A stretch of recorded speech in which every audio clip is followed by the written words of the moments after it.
I know the library is less than 3% of the town's side of the budget, but it is a very, very important part of the budget.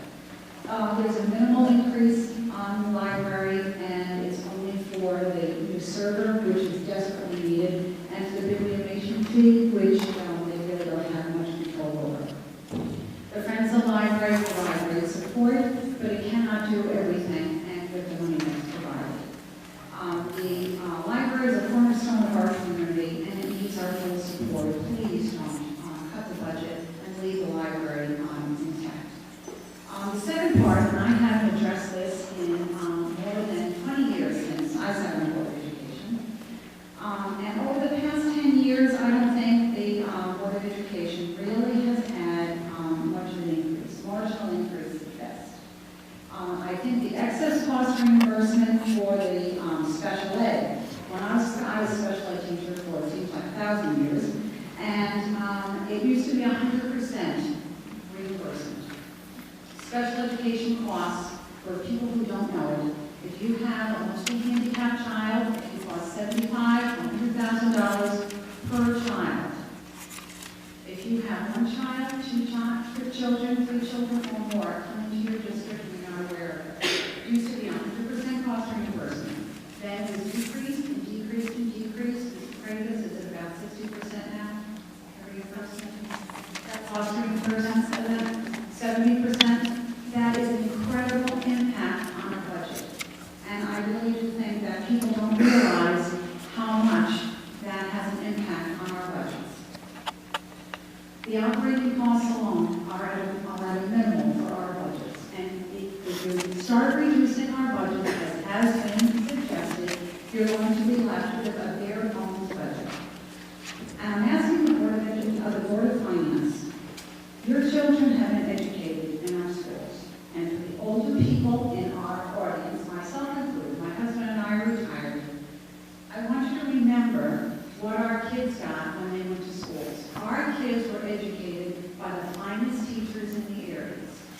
Our teachers were absolutely wonderful, and when I called my daughters and I said to them, who are the most memorable teachers that you had? And my oldest daughter, I have 2 daughters in science, and they really excelled.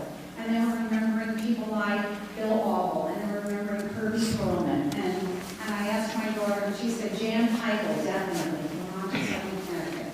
And I asked my other daughter, who was the other brain, and she went on to talk about her French teacher in the middle school, Paula Antolini. And they started talking about these other teachers, Marge Salem. And they said, without those people, without those coaches, they became the total package. They became productive people. They went on to college fully prepared to absorb all the opportunities for life. My husband and I always said, all we want is our children to be employed and insured, and hallelujah, they were. They are productive people in society, and it's all because of the Bethel schools. We are absolutely pleased with everything that we were able to have in the Bethel schools.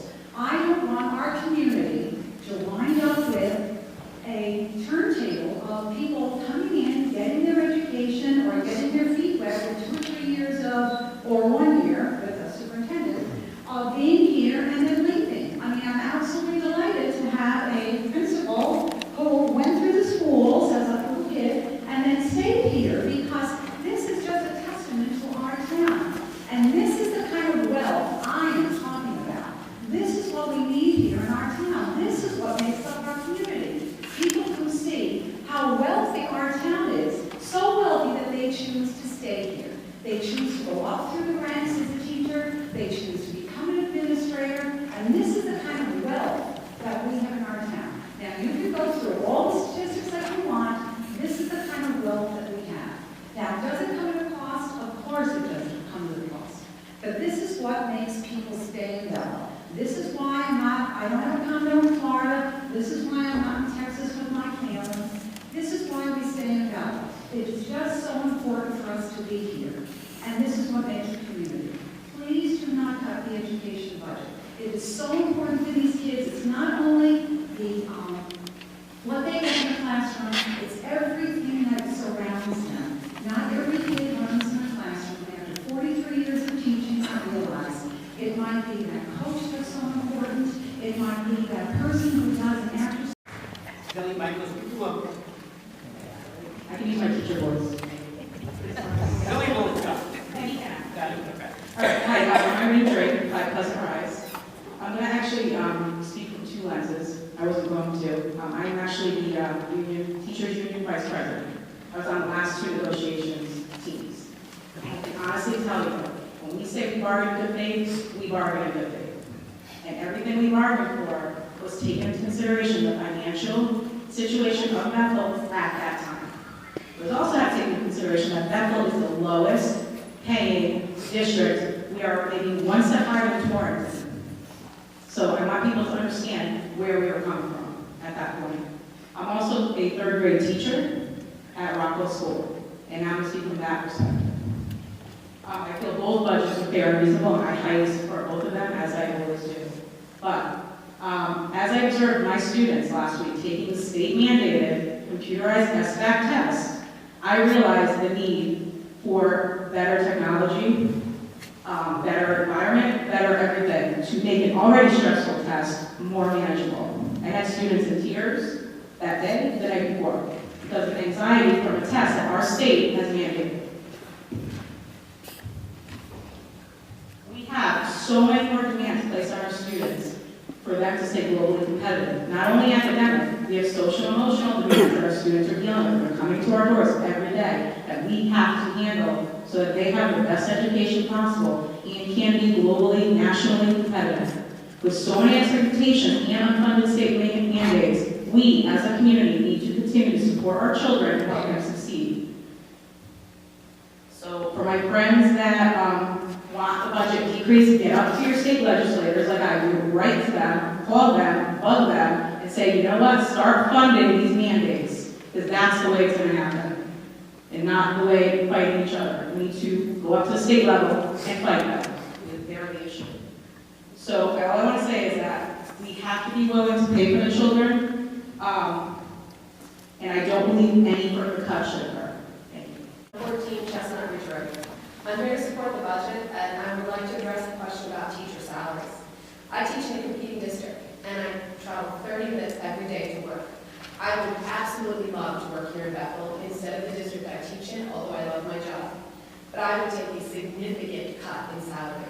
That salary, every single year I've checked it, has come down a bit. It's a $20,000 drop between what I would be making because of my years of experience and if I applied here in Bethel.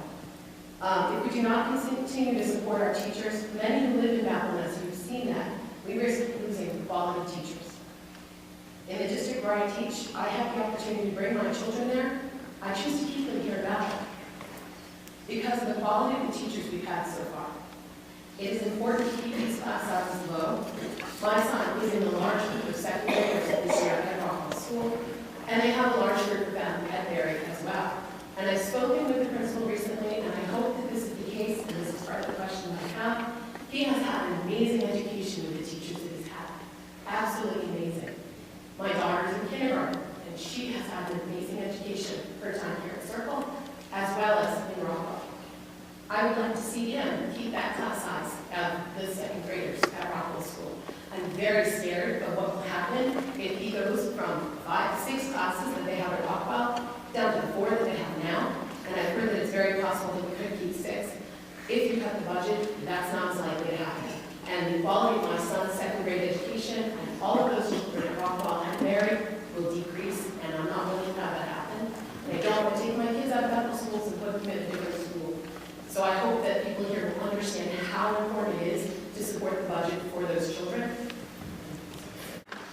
Good evening. I can't say fellow members of the Board of Finance because I'm not up there anymore. But I did spend 12 of my 28 years in the service. Identify yourself for those people named. I apologize, Mr. Chairman. You're doing a great job. Phil Gallagher, Sunset Hill Road. And I started to say I spent 12 of my 28 years of public service in Bethel on that board. Broken service, but nevertheless service. And I know the difficulties you have in putting a budget together. And I think the difficulties have been increased this year. Someone mentioned just recently that the state legislature, I talked to one of the state legislators yesterday. They're not even close to having a budget up there. The governor had a $53 million mistake in his presentation. We don't know where that's going to go. And they're not even close to getting a budget. The only concern up there over the last week or two was over assisted suicide, and nothing about a budget. And so you're under a tremendous constraint of putting a budget together, and you have a month less time to do it. You can't take it into any consideration. You just about made the time limit with the bad weather in February. You just about made the time limit. Even some may question whether you did or not, but I'm not going to question it. But it was a close call. Well, what would you do if a month from now you found out that you were going to save $500,000? What would you do? What would the Board of Finance do? How would you pass that on, savings on to the taxpayer? Because the town meeting is April 6th, is it not? Probably something you haven't thought of. Let me take you back to the year 2009, at the height, or the depths, I guess, of the recession. The call, not only Bethel, but all of the state, was to zero out the budgets. And I was on the Board of Finance, and in fact, I was chairman. Tremendous pressure to zero the budget out. Without, any, well, as a rationale, things were tough. But we waited, and we waited. And finally, we found out in the middle of April, after the town meeting date that you have now, that the Board of Education got a windfall of saving $540,000 on their health insurance. Do you remember that, Mr. Gansky? I do, because we made sure we kept you informed all along, and Exactly. we were hopeful that we were going to come out with this. But we were able to do that. Yes. And you don't have that luxury this year because of this change in the charter, which, to me, I think it hasn't taken very long to realize how short-sighted it is to change the date to the town meeting a month. It's really 6 weeks. You have to have a budget by tomorrow night. That's right. I think your last year of a meeting. And it's I don't envy it. And particularly with the state legislature not knowing what we're going to get for road funds and school funds. So I think that one of the priorities of the Board of Finance would be to revisit this thing because it's not a good thing. It's going to get worse as years go by. Yeah, the other thing I'd like to address is the road plan, which was brought up before. Back in 2010, the Board of Selectmen and the Board of Finance, we negotiated over the proposal for the road plan. The Board of Selectmen initially wanted to float a $10 million road plan similar, bond issue similar to what was done in Brookfield. And we didn't want to go because of the bad times. We didn't want to commit that amount of money. So eventually we negotiated, and we went a year at a time, as some of you will attest to. And I've added up that we went a year at a time, $2 million a year. We didn't borrow $2 million a year. We borrowed, I think, $6,200,000 over the last 4 years.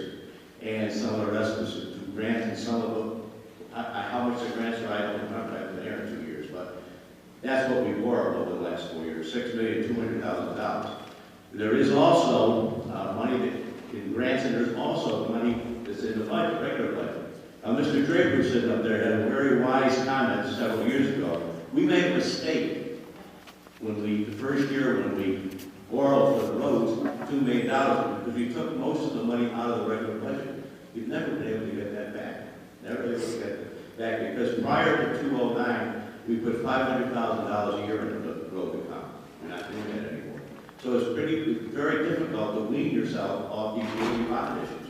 And the thing is, we're getting like it was in New York City. We're really borrowing for what's operating. My name is Courtney Martin, and I live at 38 Starling. First off, I want to just say how much I respect every single one of you sitting up here tonight, and I also have a lot of admiration for you. At the same time, I also have a lot of admiration for the people that sit on the Board of Education, including Mr. Larry Graves right here. And as a town taxpayer in Bethel, I have put my trust in the Board of Ed to come up with a reasonable and appropriate budget for our school.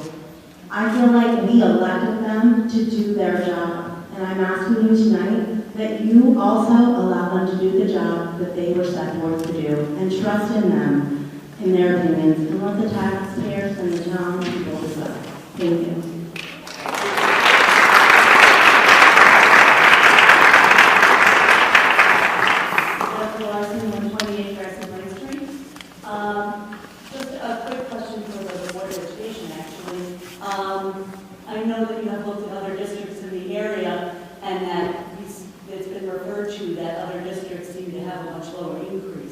Can you tell us what their population changes are like as compared to ours? Would you address that? I think you're asking what the student population Yes. will be from Compared to last other year, this year, and districts. projected. Is that correct? Yes. Okay. You know, Jen, times are changing in some towns pretty significantly. So, actually, do you want to answer it? Yeah, I'll let Christine answer this. In meeting with other superintendents from Western Connecticut, which is our region, we frequently talked about lower rates or overall increases to the budget and what the effect to enrollment is, which I think is your question. And in many of the surrounding towns, their enrollment is steadily decreasing. They're closing a school in New Milford. That's one of the reasons why their increase was so low. When I talked to the superintendent in Newtown, his kindergarten class is about half of the senior class graduating. Ridgefield, a lot of the surrounding towns are going through very similar issues. Bethel's enrollment has remained stable over the last at least 8 years. It's hovered around 3,000 and it remains at that, which to me speaks to the fact that a lot of young families want their children in the Bethel public schools. So the other reason also for the mill rate, overall increases are lower is the towns are also, so enrollment is a huge issue in towns that are getting insurance savings or moving their people also, like Mrs. Yancey has talked about, to higher deductible health plans. Does that answer your question? I think that is Enrollment is relatively stable. right. Okay. So being that our enrollment is relatively stable, are we seeing a change in our population of the students that are coming in? We are, slightly. So the big shift, or the biggest shift for Bethel has been the increase in the number of students who qualify for 3 years of college. So about 5 years ago, we were at about 8% of the overall student body, and now it's at 19%. The second shift is we're starting to see a much smaller number, the number of students who require or who are classified as English language learners. So both of those groups need extra intervention typically to be successful to close the achievement gap. So those are the shifts that we're seeing. Does that answer your question? Yes, thank you. Now, in response to that, all I'd like to say is that when the Board of Finance takes into account what they're looking at, as a person who works at Head Start with low-income children who come with a lot of baggage to school and need extra help, our numbers are rising in that area. We need to help those children, and in order to do that, we need funding. Our schools, the population has shifted from many, many years ago that people are referring to, where students just needed to go to school with a teacher and talk with it. Our students need technology, our students need to be up to date, and they need the help that needs to be made available to them so that they can reach their goals. Because a lot of these children are coming from behind the 8 ball. So please keep that in mind, and please keep our budget. Thank you. Thank you. Like I love every drive. It wouldn't be a town meeting if I was up here to disagree with Billy. So I want to say first, I respect everybody that's sitting on that stage tonight. I think they've done a fine job presenting a budget to us that we can live with in this town. People move to this town not for what we don't do here, but what we do here. We get good education. People move here, they want roads they can drive on. They want a police department that they can call 911 and expect to get the help they need. And all of that costs money. Nothing is free. There's no free lunch here. We get what we pay for. And that everybody sitting up on that stage make sure that we get what we pay for. And we get a quality town. And the way to do that is to vote for the first budget to construe and make sure that nothing is cut. Some of the increase in this year's budget is probably carryover from last year's budget, a problem that someone identified last year that needed to be fixed, that needed to be spent. So it is the only recommendation I can make here tonight, and I will be voting for this budget in its entirety, town side and the Board of Education side. And that's what we need to do to support our town. You have to support your town that you live in so that it stays a good town to live in. Thank you. Good evening, and Dr. Antolini arrived. And I want to thank Mr. Leonard for that comment because I came to the microphone to speak on behalf of both sides of the budget. They are both important, and to this board, I would like to remind you that even though we have a bifurcated budget, we vote on town and school separately, the town side of the budget on the ballot also carries school maintenance items as well as the school debt load. So even though we have two budgets, we're joined at the hip and they're very important. I want to give a couple of details concerning the town side of the budget. We heard some commentary tonight about how we should try to fit the budget into the growth of the grant list. I think that's a great idea, and if we could do it, I would be the first in line to do that.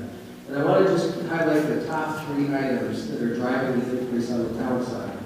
In order, number one, as we have discussed, employee health insurance and related benefit costs. This takes up $413,000 of the total town side budget, and that represents a 1.5% of that budget. We have negotiated very hard, as Mr. Kozlowski knows, as Mrs. Jansky knows. We've gotten the health insurance renewal down to 7.5%, 7.6%. We continue to push hard, because these costs are out of our control on both sides. We're negotiating as hard as we can to try to contain those. Item number two, just like with the Board of Ed, contracted salary adjustments. This is $235,000, or less than 1% of the total budget. Again, very, very frugal. Now, the next three items in a row total $157,000, and these are items that were taken out of the budget last year after the third referendum failure. And they all come from highway department and related maintenance. $157,000.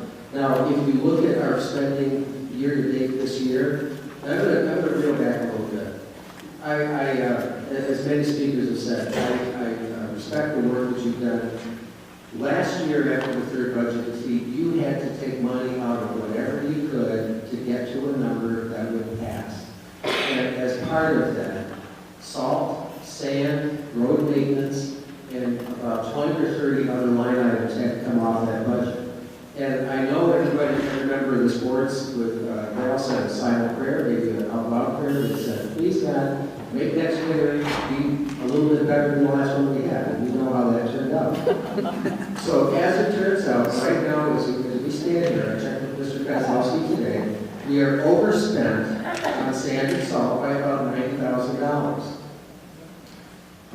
We have been burning through the overtime and burning through the road repair account to fix potholes all over town. We're not the only town in Connecticut that has this problem. We're not the only town on the East Coast that has this problem. But these items are going to be overspent probably in the neighborhood of $150,000, maybe more by the time we get to the end of this fiscal year.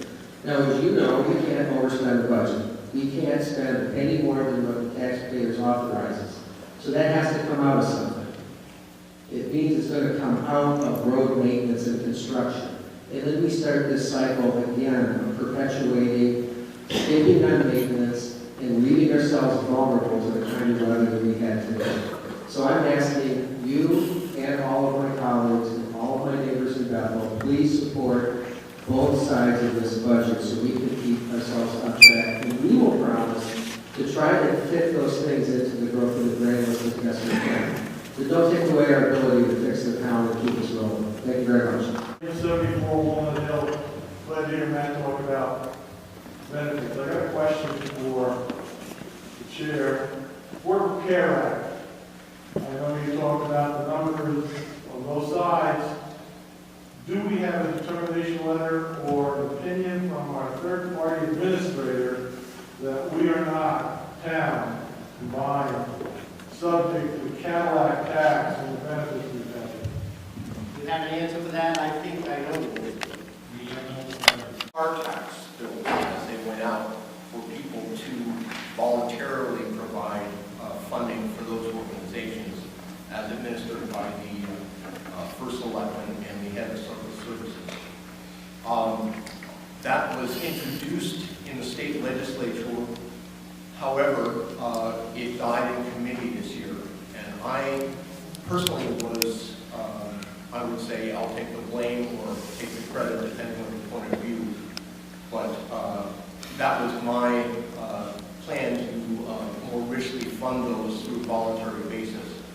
And I pledged during our last Board of Finance meeting to revisit that topic in tomorrow night's session, and I will bring it up to restore the funding as suggested by the first selectman, and I will personally vote for it, although I do not believe it is the correct way to do it. But the funding mechanism that I have proposed is not going to become law